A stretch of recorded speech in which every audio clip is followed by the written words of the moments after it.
What's going on, Assassins? It's Dark Strider, and we end the Taco Tuesday Trifecta with Assassin's Creed Origins. Now, we have Anubis as our normal mode god. I tell you guys every week that at level 40, you could take on the gods yourself, and that is the only way that, you'll have a fair shot, honestly. It'll be really hard at a lower level, but again, you could take them out if you are feeling a little lucky. So, at level 40, as I said, Anubis is the normal mode god. He and his minions will also be level 40. If you have the DLCs, if you have both of them, the highest level that you can go is level 55, which means that if you are level 55, Anubis and his minions also will be level 55. Now, at 75, 50, and 25% of his health, around there, he will distribute his minions. You need to take them out and just be very, very careful, because as you can see, one of the attacks is that the minions can turn into a kind of little blob of shadow and flame, and you'll take a lot of damage there. So you want to be careful of that. Also, he has those bone cages. The whole point of them is to trap you inside with the minion's corpse, so that way you take a lot of damage. He also has a wall of shadow and flame that he'll throw, and then he also has the 2 or 4 lit up jackals that he'll launch at you, so be careful of that. Do not get too close. That red field will damage you. Do not go too far. The yellow field on the outskirts of this arena will actually reset the entire fight, so make sure you don't do that. Make sure you kind of like stay there. Make sure that you're hitting him in the chest with arrows, because you could only attack from a range. And as you find those bags that are on the floor, pick them up, because they will restore your tools and your arrows to keep you in the fight. Otherwise, you're going to have a really rough time. Anyway, for defeating him, you'll get 1,000 XP, 250 drachma, and a tier 1 god item.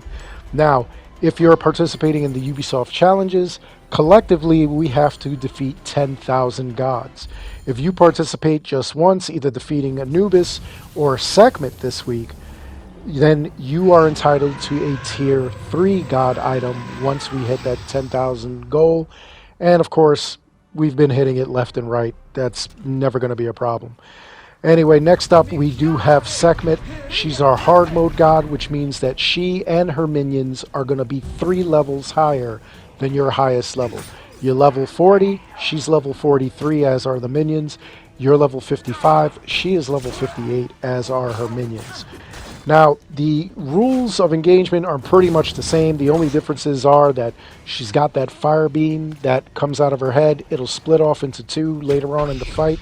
She also has the fireballs that she'll throw at you, and then she has a kind of circle that fills up with flame, so you definitely want to avoid that. Now, as far as gear goes, whatever you're wearing as far as the outfit, it's just cosmetic. It does nothing. Shield, you really aren't going to find a shield that, will help you in the fight unless it's, like, strong. It's got a lot of defensive power. As far as weapons, your melee, you really want something like I have, which are actually god items.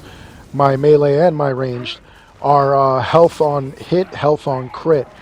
Being that they're god items, you obviously won't have that yet.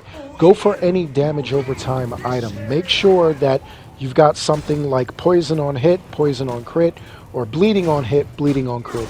Those damage over time items, they're DOT. As soon as they connect, they will start taking damage off of, or life off of your enemies. So that's a good way to kind of whittle away at their health. For defeating her, you'll get 1,000 XP, 250 drachma, and a tier 2 god item. Alright? And again, it also counts towards your total for the 10,000 for the community challenge.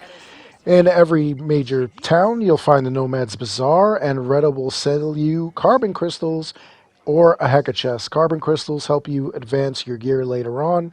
Heka chests are a way of gambling, so that way you have a chance of getting a legendary or an epic item. Legendary items in this game are much better, and you could actually get duplicates of them. And around 8 p.m. Eastern every night, Reda's going to give you a brand new daily quest. Now, that daily quest, once you complete it, you return to him, and what he will do is give you a Hecka chest, and he'll also give you some XP. So this one is Control Nuisance. This one really isn't that hard. We just have to go and attack whatever is causing the problem, usually an animal. In this case, it was one lion, so we'll take that lion out and run before any other lions show up. That's all there was to that. And we return to Reda, hand it in, he gives us 1500 XP, and he gives us a Hecka chest. And I got a legendary item, Raneb's Hammer. I'm pretty sure I have this, so what I'll do is sell it back to him and just save that money for something better or for skill points at the end of the game. Anyway, that is all there is for this video. I hope you enjoyed it. Please make sure you like and subscribe. It helps this channel out an awful lot. As always, I want to thank each and every one of you for watching. And until next time, take care, be good, stay safe, take care of each other. I'll see you all in the next one.